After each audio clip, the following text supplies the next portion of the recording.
சுய சிந்தனையை சுயமாக நான் சிந்திக்கணுங்க அப்படின்னு நீங்கள் ஆசைப்பட்றீங்களா? உங்களுடைய வேலை அடிப்படையான வேலைகளை நீங்கள் செய்யுங்க. உங்களுடைய அடிப்படையான வேலைங்கிறது என்னது? உணவு தயாரி, உங்களுக்கு தேவையான உணவை சமைப்பது, உங்களுடைய அறையை தூய்மையாக வைத்துக்கொள்வது, உங்களுடைய ஆடைகளை தூய்மை செய்வது. இதை நீங்கள் செஞ்சால் தான் உங்களுக்கு சுய சிந்தனையே வரும். நீங்கள் உங்களுடைய உணவை தயாரிப்பதற்கு நீங்கள் வேலைக்காரங்களையோ அல்லது வீட்டில் இருக்கிற பெண்களையோ நீங்கள் சார்ந்திருந்தீங்கன்னா அப்போது உங்களுக்கு சுய சிந்தனை வராது. நீங்கள் வேலைக்கு ஆள் வச்சு சிந்திக்கிறீங்கன்னு அர்த்தம். உங்களுக்கு என்ன உணவு தேவைன்னு சொல்லிட்டு நீங்கள் என்ன பண்ணுறீங்க, அந்த சிந்தனையை வேற ஒருத்தர்கிட்ட விட்டுறீங்க. எனக்கு நிறைய வேலை இருக்குது, எனக்கு என்ன உணவு தேவைன்னு சொல்லிட்டு எனக்கு சிந்திக்கிறதுக்கு நேரம் இல்லை அப்படின்னு சொல்லிட்டு நீங்கள் என்ன பண்ணுறீங்க, அதை வீட்டில் உள்ள பெண்கள்கிட்ட ஒப்படைச்சிருங்க. எனக்கு என்ன தேவைன்னு சொல்லிட்டு நீ சிந்திக்க ஆரம்பிச்சிரு, எனக்கு அதுக்கெல்லாம் நேரம் இல்லை. அந்த நேரத்தில் நான் வேறு ஏதாவது வேலை செஞ்சு 10 ரூபாய் 10 ஒரு ஆயிரக்கணக்கில் பணத்தை சம்பாதிப்பேன். என்னுடைய நேரம் விலை மதிப்பு இல்லாதது. அந்த நேரத்தில் நான் எனக்கு என்ன உணவு தேவைன்னு சொல்லிட்டு நான் சிந்திச்சிட்ருக்க மாட்டேன், அந்த வேலையை நான் செஞ்சிகிட்ருக்க மாட்டேன். என்னுடைய அறையை நான் தூய்மை செய்து கொண்டு இருக்க மாட்டேன். என்னுடைய அந்த நேரத்தை நான் பணத்தை சம்பாதிப்பதற்காக நான் செலவிட்டால் எனக்கு நிறைய பணம் கிடைக்கும். அதனால் நான் என்ன பண்ணுறேன், வீட்டை தூய்மையாக வச்சுக்கணும், அந்த மாதிரி செயலையும் சிந்தனையும் நான் உங்ககிட்ட ஒப்படைச்சிடுறேன், வேலைக்காரங்ககிட்ட ஒப்படைச்சிடுறேன், அல்லது வீட்டில் உள்ள பெண்கள்கிட்ட ஒப்படைச்சிடுறேன் அப்படின்னு சொல்லிட்டு இவங்க அந்த சுய தேவைகள், அடிப்படை தேவை, அது ஒரு சுய தேவை. அந்த தேவைக்காக அந்த சிந்தனையை அந்த செயலை மற்றவங்ககிட்ட ஒப்படைக்கும் போது இவங்ககிட்ட சுய சிந்தனை இல்லாமல் போயிடும். சுயத்திற்காக சிந்திப்பது இல்லாமல் போயிடும். சுய சிந்தனைனா என்னென்னா, தனது உடலுக்காக சிந்திப்பது தான் சுய சிந்தனை. சுயமாக சிந்திப்பதில்லை, சுய தேவைகளுக்காக சிந்திப்பது, அது பேர் தான் சுய சிந்தனை. சுயம்னா உடலுக்கு தேவையான சிந்தனை, உடலுக்கு தேவையான உணவுக்காக சிந்திப்பது. இப்போ ஒருத்தர் வேலை பார்க்குறாரு, பணத்தை சம்பாதிக்கிறாரு, அந்த பணத்தை வச்சுட்டு சாப்பாடு வாங்கிக்கிறாரு, அது வேறு விஷயம். அதுவும் உடம்புக்காக தானே சிந்திக்கிறாரு அப்படின்னு நீங்கள் சொல்லலாம், அது வேறு விஷயம். அப்படி நீங்கள் குதர்க்கமாக என்கிட்ட கேள்வி கேட்கக்கூடாது. சுய சிந்தனைனா சுயம்னா என்ன, உடம்புன்னு அர்த்தம். உங்கள் உடலுக்கு உடலின் தேவைக்காக சிந்திப்பது, உங்கள் உடலுக்கு தேவையான அடிப்படை தேவைகளுக்காக நீங்கள் சிந்திப்பது தான் சுய சிந்தனை. சுயத்திற்காக சிந்திப்பது, அதுக்கு பேர் தான் சுய சிந்தனை. சுயம்னா என்ன, உடம்புக்கு என்ன தேவை, இருப்பிடம், ஆடை, உணவு, இந்த 3க்காக, உங்கள் உடம்புக்கு தேவையான இந்த 3ற்காக நீங்கள் சிந்திப்பது தான் சுய சிந்தனை. அந்த சிந்தனையை நீங்கள் என்ன பண்ணுறீங்க, மற்றவங்ககிட்ட விட்டுறீங்க, வீட்டில் உள்ள பெண்கள்கிட்ட விட்டுட்டுறீங்க, அல்லது வீட்டில் ஏதாவது வேலைக்காரங்களை பணம் கொடுத்து நீங்கள் எனக்கு தேவையான உணவு அதை பற்றி நீங்கள் சிந்திங்க, எனக்கு என்னுடைய இருப்பிடத்தை எப்படி தூய்மையாக வச்சுக்கணும்னு நீங்கள் யோசிங்க, நீங்கள் சிந்திங்க. அப்புறம் என்னுடைய ஆடைகளை தூய்மை செய்யணும், அயன் பண்ணி வைக்கணும், அதை பற்றி நீங்கள் யோசிங்க, எனக்கு அதுக்கு நேரம் இல்லை. இதில் தான் சுய சிந்தனை எல்லாம் போயிடுது. சுயத்திற்காக சிந்திப்பதை நம்ம விட்டு கொடுத்துட்றோன்னு அர்த்தம். அல்லது என்ன பண்ணிடுறாங்க, ஹோட்டலில் போய் என்னுடைய லாண்ட்ரியில் என் துணியை போடுறது, அல்லது ஹோட்டலில் போய் சாப்பிட்றது, அந்த சுய சிந்தனைக்கே வாய்ப்பெல்லாம் பண்ணுறது. வீட்டில் பெண்கள் இல்லையா, வேலைக்காரங்க லீவ் விட்டாங்களா, வீட்டில் உள்ள பெண்களுக்கு உடம்பு சரியில்லையா, வீட்டில் சமைக்கலையா, சரி வெளியிலேருந்து ஆர்டர் பண்ணிடு. சுயமாக சிந்திக்கிறதுக்கு இவங்க இடமே கொடுக்குறதில்ல. எனக்கு சமைக்க தெரியாது, எனக்கு துணி துவைக்க தெரியாது, என் வீட்டை என்னால் தூய்மையாக வச்சுக்க தெரியாது அப்படின்னா உனக்கு சுயமாக சிந்திக்க தெரியாதுன்னு அர்த்தம். உன்னுடைய சுயத்திற்காக உன்னால் சிந்திக்க தெரியலன்னு அர்த்தம். உனது உடலுக்கான அடிப்படை தேவைகளுக்காக உன்னால் சிந்திக்க தெரியலன்னு அர்த்தம். உனது உடலுக்காக உன்னால் சிந்திக்க தெரியல, மற்றவங்க சிந்திச்சு, ஆனால் உடலுக்காக மற்றவங்க தான் சிந்திச்சிட்டு இருக்காங்க, மற்றவங்க தான் செயல்பட்டுருக்காங்க அப்படின்னு அர்த்தம். அதனால் நீ சுயமாக சிந்திக்கணும்னா உன்னுடைய அடிப்படையான வேலைகளை நீயே செய்யணும். உனது உணவுக்கு உனக்கு என்ன உணவு தேவையோ அதை நீ தான் சமைக்கணும். அதுக்காக தான் நான் என்ன சொல்கிறேன் அப்படின்னா, இந்த ஹோட்டலுக்கெல்லாம் தடை விதிக்கணும். அது மாதிரி வீட்டில் வேலை செய்கிற பெண்களுக்கு தடை விதிக்கணும். இதெல்லாம் சுய சிந்தனையை தடை செய்யும். அது மாதிரி பெண்களுக்கு தடை விதிக்கணும். எப்படின்னா, நீங்கள் வீட்டில் உள்ள மற்றவங்களுக்காக உணவு சமைக்கிறத நிறுத்துங்க. 8 வயசுக்குள்ளே இருக்கிற குழந்தைகளுக்காக மட்டும்தான், அதுவும் உங்கள் குழந்தைக்காக மட்டும்தான் நீங்கள் உணவு சமைக்கணும். 8 வயசுக்கு மேலே உள்ள உங்கள் குடும்பத்தில் உள்ள 8 வயசுக்குள் மேலே உள்ளவங்களுக்காக நீங்கள் சமைச்சு கொடுக்காதீங்க, துணி துவைச்சி கொடுக்காதீங்க, வீட்டை தூய்மை செய்து கொடுக்காதீங்க. அது என்னதுன்னா, ஒருத்தரை சுயமாக சிந்திக்க விடாமல் செய்கிற வேலை. பெண்கள் அந்த வேலையை தான் செய்கிறாங்க. அதை செஞ்சுவிட்டு நல்ல பேர் வேறு அவங்களுக்கு. பெண்கள் குடும்பத்துக்காக எப்படியெல்லாம் உழைக்கிறாங்க அப்படின்னு. மக்கள் சுயமாக சிந்திக்க போகிறது காரணம் இந்த வீட்டில் மற்றவங்க வேலைகளை செய்கிற பெண்கள் தான் காரணம். அடிமைகளாகப்பட்ட பெண்கள். அதனால தான் அவங்கள அடிமைகள் நம்ம சொல்கிறோம். பெண் அடிமைத்தனம் என்று அதற்காக தான் சொல்கிறோம். அடிமைத்தனம் என்றால் என்னவென்றால், பிறருக்காக சிந்திப்பவர்கள், பிறரது அடிப்படை வேலைகளுக்காக சிந்திப்பவர்கள், அடிப்படை வேலைகளை செய்து கொடுப்பவர்கள், பிறர் செய்ய வேண்டிய வேலைகளை இவர்கள் செய்து கொடுப்பார்கள். அதுக்காக தான் அவங்களை அடிமைத்தனம்னு நான் சொல்கிறோம். அதனால் அதுலேருந்து அவர்களை மீட்டெடுக்கணும், அவங்கள பாதுகாக்கணும்.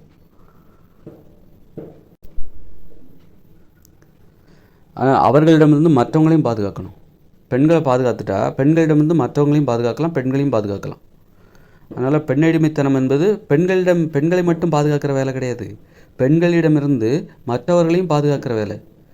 அதனால் பெண்களை அடிமைப்படுத்திட்டா மற்றவங்களும் சோம்பேறி ஆகிடுவாங்க. பெண்கள் மட்டும் வேலை செஞ்சுட்ருப்பாங்க, மற்றவங்க சோம்பேறி ஆகிடுவாங்க, அவங்கள சார்ந்து அவங்கள எதிர்பார்த்து இருக்கிற மாதிரி. அப்போ அவங்களுக்கு ஏதோ நம்மளை சார்ந்து இருக்காங்க, நாம் இல்லைன்னா இவங்க இல்லை, நாம் இல்லைன்னா அந்த வீட்டில் உள்ளவங்க எல்லோரும் பட்டினி தான் கிடப்பாங்க, நாம் இல்லைன்னா துவைச்சி போட்ட துணி அப்படி அழுக்கு துணி அப்படியே தான் கிடக்கும், வீடு அலங்கோலமாக இருக்கும், நாம் தான் இந்த வீட்டில் உள்ளவங்க எல்லோரும் சாப்பிட்றதுக்கு நாம தான் காரணம், இந்த வீட்டில் எல்லோரும் நல்ல தூய்மையான ஆடை அணிகிறாங்கன்னா அதுக்கு நாம தான் காரணம், இந்த வீடு சுத்தமாக இருக்குன்னா அதுக்கு நாம தான் காரணம். இந்த மாதிரி தங்களை தங்களுடைய அடிமைத்தனத்தை அவங்க என்ன பண்ணுறாங்க, மிகைப்படுத்துகிறாங்க, பெருமைப்படுத்திக்கிறாங்க. அது அடிமைத்தனம், அது ஒரு இழிவானது என்பதை உணராமல் அதையே அவங்க என்ன பண்ணுறாங்க, மிகைப்படுத்துகிறாங்க, புனிதப்படுத்துகிறாங்க, உயர்வான நிலைக்கு கொண்டு போக பார்க்குறாங்க.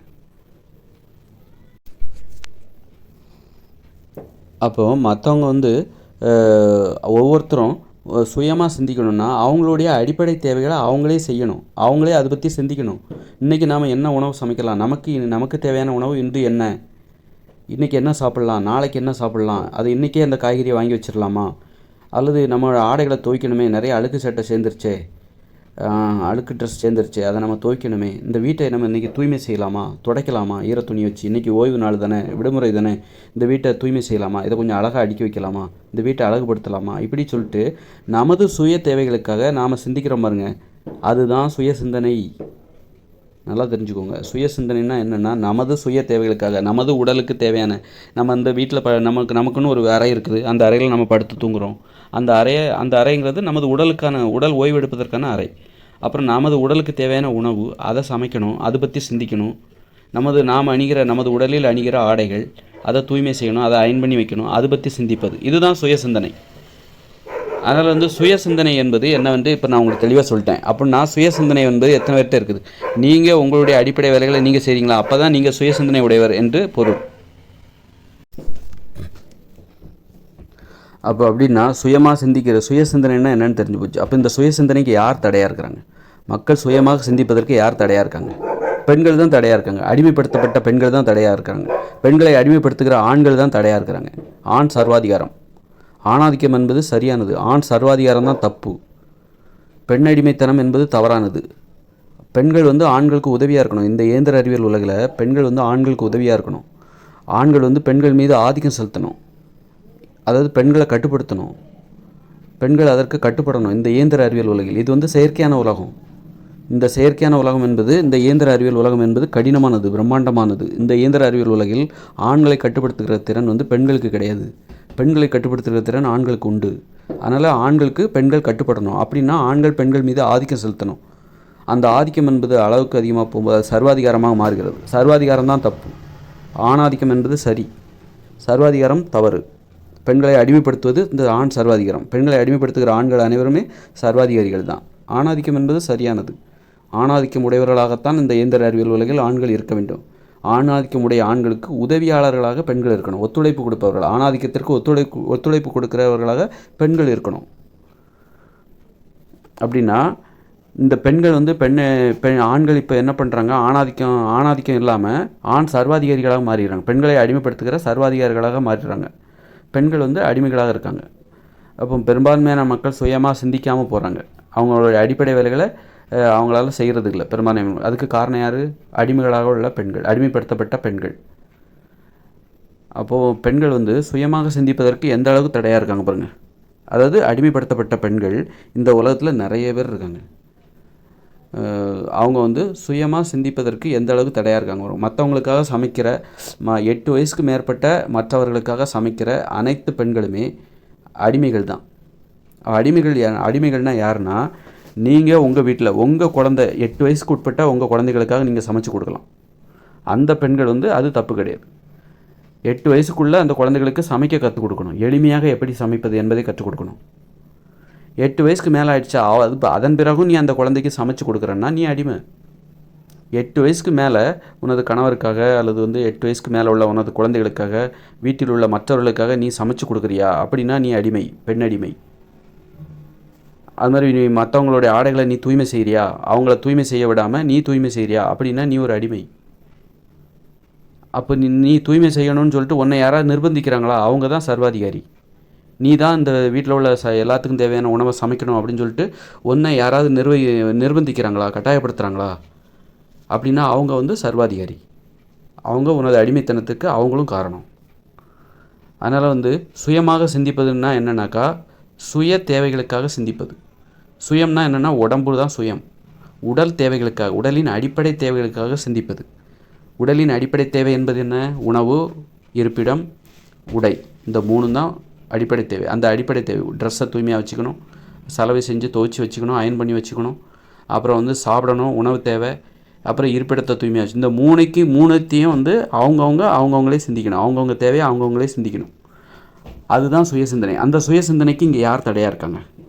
நான் எனது உணவை நானே சமைப்பதில்லை, என்னுடைய அம்மா அல்லது என்னுடைய மனைவி எனக்கு சமைத்து தந்து விடுகிறார், அவர் என்னை சமைக்க விட மாட்டேன் என்கிறார் அப்படின்னா அப்போ அவங்க வந்து அடிமை, உங்களின் அடிமை. நீங்கள் அவங்கள வந்து அவங்க அடிமையாக இருக்கிறதுக்கு நீங்களும் காரணம் அப்படின்னு அர்த்தம். அதனால் இந்த அடிமைப்படுத்தப்பட்ட பெண்கள் தான் சுய சிந்தனைக்கு எதிரிகள், சுய சிந்தனைக்கு எதிரானவர்கள். பெண்களை அடிமைப்படுத்துகிறாங்க பாருங்கள் ஆண்கள், அவங்க சர்வாதிகாரிகள். அவங்களும் இந்த சுயமாக சிந்திப்பதற்கு எதிரிகள், எதிரானவர்கள் என்று பொருள்.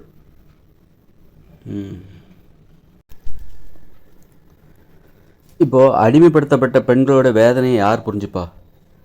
சுயமாக சிந்திக்கிறவங்க தான் புரிஞ்சுப்பாங்க. தன்னுடைய தேவைகளை, சுய தேவைகளை அவங்களே செஞ்சுக்கிறாங்க பாருங்கள். நான் எனது தேவைகளை நானே செஞ்சுக்கிறேன், எனது உணவை நானே சமைச்சிக்கிறேன், எனது ஆடைகளை நானே துவைச்சிக்கிறேன், எனது இருப்பிடத்தை, எனது வீட்டை நானே தூய்மை செஞ்சுக்கிறேன். அப்படி செய்கிறவங்க தான் பெண்களோட கஷ்டத்தை புரிஞ்சுப்பாங்க. சுயமாக சிந்திக்கிறவங்க யார் அப்படின்னா, தனது உணவை தானே சமைத்து கொள்கிறவர்கள், அது பற்றி சிந்திப்பவர்கள். இன்றைக்கி என்ன சாப்பிட்லாம், இன்றைக்கி வந்து நம்ம வீட்டை தூய்மையாக வச்சுக்கலாம், இன்றைக்கி எனது ஆடைகளை நான் செலவு செய்ய போகிறேன், இப்படி அடிப்படை தேவைகளுக்காக சிந்திக்கிறாங்க பாருங்கள். அவங்க தான் சுய சிந்தனையாளர். அவங்க தான் இந்த அடிமைப்படுத்தப்பட்ட பெண்களின் வலிகளை புரிஞ்சுப்பாங்க. ஐயோப்பா, இந்த பெண்கள் ஏன் இவ்வளோ மற்றவங்களுக்காக எப்படி கஷ்டப்படுறாங்க அப்படின்னு சொல்லிட்டு அவங்கள பற்றி யார் சிந்திப்பான்னா, சுய சிந்தனை உடையவர்கள் தான் சிந்திப்பாங்க. பெண்கள் செஞ்சு கொடுக்குற வேலைக்கு அடிக்ட் ஆகி கிடக்குறாங்களே, அடிமையாக கிடக்குறாங்க பாருங்கள். வீட்டில் ஒரு வேலையும் செய்ய மாட்டாங்க, அவங்களுடைய வேலை எல்லாத்தையும் அந்த பெண்கள் தான் செஞ்சு கொடுப்பாங்க. அப்போ அவங்க வந்து அப்படிப்பட்ட ஆண்கள் அல்லது அவங்க இருக்காங்களா, பெண்களை அவங்கவுங்க தேவைகளுக்கு மற்றவங்களை எதிர்பார்த்து கிடக்கிற அவங்க வந்து, அதாவது இவங்க சமைக்க மாட்டாங்க, துணி துவைக்க மாட்டாங்க, வீட்டை தூய்மையாக வச்சுக்க மாட்டாங்க, அவங்களுக்கு தேவையானது மற்றவங்க செஞ்சு கொடுப்பாங்க, வீட்டில் பெண்கள் செஞ்சு கொடுப்பாங்க. இந்த மாதிரி பழகிற ஆண்கள் இருக்காங்களா, அவங்க வந்து பெண்களோட பெண்ணடிமைத்தனத்தை பற்றி கவலைப்பட மாட்டாங்க. ஏன்னா பெண்ணடிமைத்தனம் தான் அவங்க வந்து சொகுசாகவும் சோம்பேறியாகவும் வாழ்கிறதுக்கு காரணமாக இருக்குது, வழிவகுக்குது. அதனால் அந்த சொகுசையும் சோம்பேறித்தனத்தையும் பாதுகாக்கணும், பெண்கள் அடிமையாக இருந்தால் தான் பாதுகாக்க முடியும். அப்போ அவங்க வந்து பெண்களுடைய அடிமைத்தனத்துக்கு ஆதரவாக இருப்பாங்க, பெண் விடுதலைக்கு எதிராக இருப்பாங்க. ஆக யார் பெண் அடிமைத்தனத்திற்கு எதிராக இருப்பாங்க அப்படின்னு, பெண் அடிமைத்தனத்திற்கு எதிராக இருப்பாங்கன்னா, பெண்கள் விடுதலை அடையணும்னு விரும்புவாங்கன்னா, பெண்களுடைய வலிகளை யார் புரிஞ்சுப்பாங்கன்னா, அடிமைப்படுத்தப்பட்ட பெண்களின் வலி, வேதனை அதெல்லாம் யார் புரிஞ்சுப்பாங்கன்னா, சுயமாக சிந்திக்கிறாங்க பாருங்கள், சுய தேவைகளுக்காக சிந்திக்கிறாங்க பாருங்கள், சுயமாக தனது தேவைகளை தானே செஞ்சுக்கிறாங்க பாருங்கள்.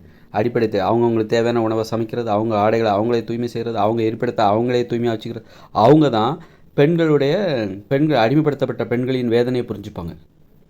பெண்கள் விடுதலை அடையணும்னு அவங்க தான் விரும்புவாங்க. அதனால் வந்து சுய சிந்தனைக்கு இங்கே யார் எதிரியாக இருக்காங்க? மற்றவங்க வேலையை சுய சிந்தனை வந்து ஏன் இங்கே இல்லை? மூட நம்பிக்கைகள் ஏன் சுய சிந்தனை இல்லாதனால தான் மூட நம்பிக்கைகள் அதிகரித்தது. சுய சிந்தனைகள் வேணும். உங்களுடைய உணவை நீங்களே சமைங்க, உங்களுடைய இருப்பிடத்தை நீங்களே தூய்மை செய்யுங்க, உங்களுடைய ஆடைகளை நீங்களே செலவு செய்யுங்க. அப்போ தான் சுய சிந்தனை அதிகரிக்கும், அப்போ தான் மூட நம்பிக்கைகள் இருக்காது.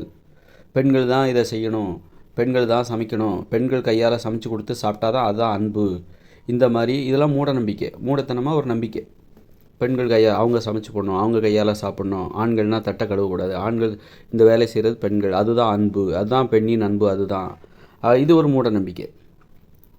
அதனால் வந்து இதுலேருந்துலாம் விடுபடணுன்னா நீங்கள் முதல்ல சுய சிந்தனை வேணும். சுய சிந்தனை என்பது சுய தேவைகளுக்காக நீங்களே உங்கள் தேவைகளை எப்படி பூர்த்தி செய்வது என்பது பற்றி தினமும் சிந்திப்பது என்பதிலிருந்து தான் சுய சிந்தனை ஆரம்பிக்கிறது. சுயமாக சிந்திப்பவர்கள் தான் பெண் விடுதலைக்கு ஆதரவானவர்கள், பெண்ணடிமைத்தனத்துக்கு எதிரானவர்கள். சுயமாக சிந்திப்பதற்கு யார் எதிராக இருக்கிறாங்க? அப்போ சுய சிந்தனைக்கு யார் இங்கே தடையாக இருக்காங்க அப்படின்னா, அடிமைப்படுத்தப்பட்ட பெண்கள், அடுத்தவங்க வேலைகளை செய்கிறதே தனது முழு நேர வேலையாக வச்சுருக்கிற அடிமைப்படுத்தப்பட்ட பெண்களை அடிமைப்படுத்துகிற ஆண் சர்வாதிகாரிகள். இவங்க தான் பெண் விடுதலைக்கு எதிரானவர்கள், சுய சிந்தனைக்கு எதிரானவர்கள். சுயமாக சிந்திக்க விட மாட்டாங்க. இந்த பெண்கள் வீட்டில் இருக்காங்களா, மற்றவங்க வேலையை செஞ்சு கொடுக்குறாங்களா, இந்த மாதிரி பெண்கள் சுய சிந்தனைக்கு எதிரானவர்கள். சுயமாக சிந்திக்கவே விட மாட்டாங்க இவங்க. பெண் விடுதலைக்கு எதிரானவர்கள். இவங்களே பெண் தான், இவங்களோட விடுதலைக்கு இவங்களே எதிரி. பெண்ணுக்கு பெண்ணே எதிரி அப்படிங்கிற மாதிரி இந்த அடிமைப்படுத்தப்பட்ட பெண்கள் இருக்காங்களா, அவங்களுக்கே எதிரி. அதனால் வந்து அவங்கள நீங்கள் வந்து பரிதாபத்தோடும் பார்க்கணும்.